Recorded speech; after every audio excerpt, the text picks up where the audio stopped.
শুধু একবার কাউকে পাঠান, অনেক মানুষ এসব গুনাহ করা থেকে বেঁচে যাবে।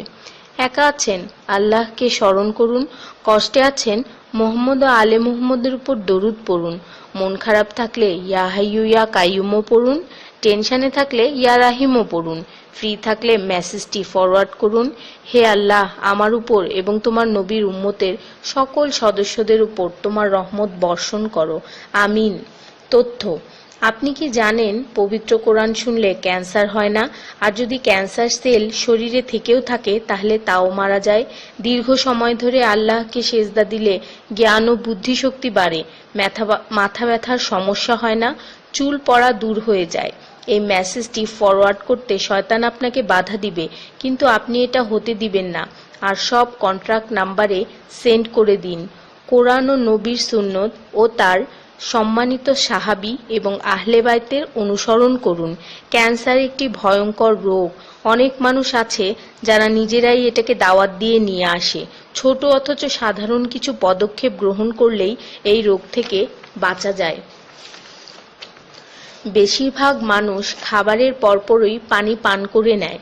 খাবারের পর পানি পান করলে রক্তে বিদ্যমান ক্যান্সারের জীবাণু থেকে তৈরি হওয়া ক্যান্সার সেলগুলোকে অক্সিজেন সরবরাহ করে। নবী পাক সাল্লাল্লাহু বলেছেন, খাবারের আগে পানি পান করা শেফা। খাবারের পরপরই পানি পান করা কলেরা রোগের কারণ। তাই সর্বোত্তম হলো খাবার শেষ করার কিছুক্ষণ পর পানি পান করা। তিনি আরো বলেছেন, 1 চিমটি লবণ খেয়ে খাবার শুরু করো আর 1 চিমটি লবণ দিয়ে খাবার শেষ করো। এ কথাগুলো তাদেরকেও জানিয়ে দিন যারা আপনার কাছে জীবনের চেয়েও প্রিয়।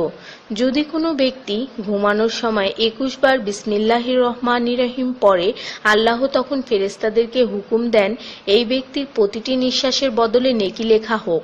আপনার মোবাইলে যত নাম্বার সেভ করা আছে তাদের সবাইকে এটা ফরওয়ার্ড করুন, আর তখন দেখবেন কত মানুষ আপনার কারণে বিসমিল্লাহ পড়ছে। শেফা আর শেফা।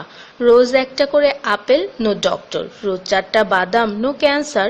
রোজ একটা লেবু, নো ফ্যাট। রোজ 1 glass milk, no bones problem. রোজ 12 গ্লাস পানি, নো স্কিন প্রবলেম। রোজ 4টা খেজুর, নো উইকনেস। রোজ 5 ওয়াক্ত নামাজ, নো টেনশন। রোজ কোরআন অর্থসহ তেলাওয়াত, happy and happy. So don't stop forward please. স্কিনের জন্য অজুর পানি, হার্টের জন্য কোরআন তেলাওয়াত, স্বাস্থ্যের জন্য নামাজ, আর খুশি থাকার জন্য আল্লাহর জিকির করুন। জেনে রাখবেন, ভালো কথা প্রচার করা সৎকার সমতুল্য, সাথে 30 লাখ নেকি